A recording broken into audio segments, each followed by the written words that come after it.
First, Senator, I want to ask you about an announcement the president recently made about a secret, now canceled meeting with the Taliban in Camp David. Given the timing, with this being 9/11 anniversary, what do you think about that, and how, if at all, should the U.S. negotiate with the Taliban? Well, I think that it was an insult to all of the Americans who lost their lives in the 9/11 attacks and who have lost their lives defending our nation and fighting against the Taliban for these last 17, 18 years. And in fact, I don't understand why the president would choose to honor the Taliban by inviting them to the place of greatest diplomatic honor, Camp David, to negotiations there, especially during the week of 9/11. It doesn't even make sense. Now, I do support negotiating with the Taliban to be able to eventually bring our troops home, but I think we should do that as part of a coalition force. In fact, it's not just Americans that are in Afghanistan fighting against the Taliban and terrorists there. It's a coalition. We have NATO allies, and for us to unilaterally withdraw and engage in these talks without the participation of our allies, such as the British who've stood next to us, such as the Australians who've stood next to us all these years, it's a real it's really it's very bad for the entire process. So if we're going to negotiate, let's negotiate as part of a diplomatic effort with our allies. I do want to bring our troops home. We've been there long enough, but certainly let's not unilaterally invite the Taliban to Camp David. My goodness, especially on 9/11. You recently toured one of the nation's largest ethanol producers in the country, which happens to be located right here in central Illinois.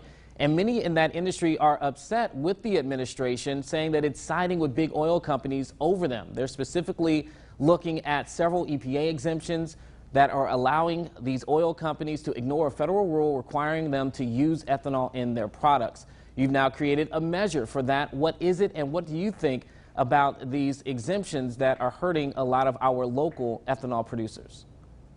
Sure. So Marquess Energy is where I toured. They're nation's largest producer of ethanol and use up a large percentage of the corn crop here in Illinois, really supporting our farmers here in the heartland.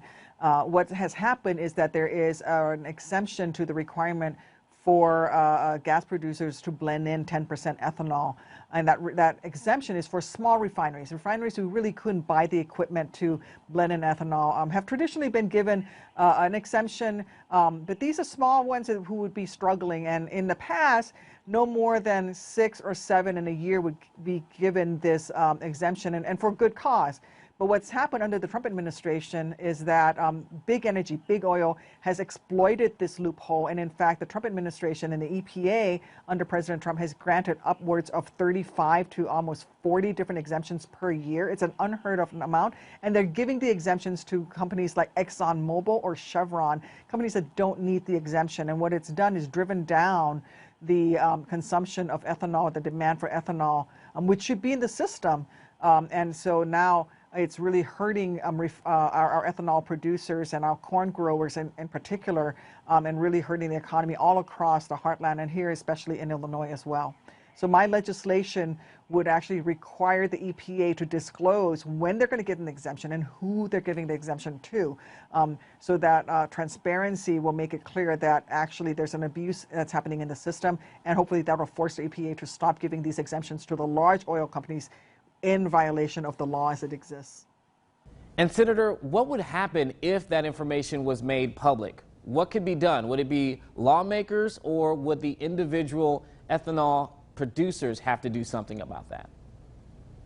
So two things could happen. I mean, you could actually have lawsuits that could occur against the EPA from individuals and companies that say, hey, wait, you're violating the law. That can happen. And also, as a lawmaker, I can now finally see exactly who are getting these refinery waivers. In fact, the administration, when I've asked them, have said, oh, no, they're only going to small refineries. And then I find out after the fact, no, actually it went to ExxonMobil. And in fact, Amy Klobuchar and I and Dick Durbin just sent out a letter today demanding that the administration disclose who they've given these exemptions to, why they gave it to them, and for what amounts, because this is really hurting Illinois farmers and hurting Illinois ethanol producers.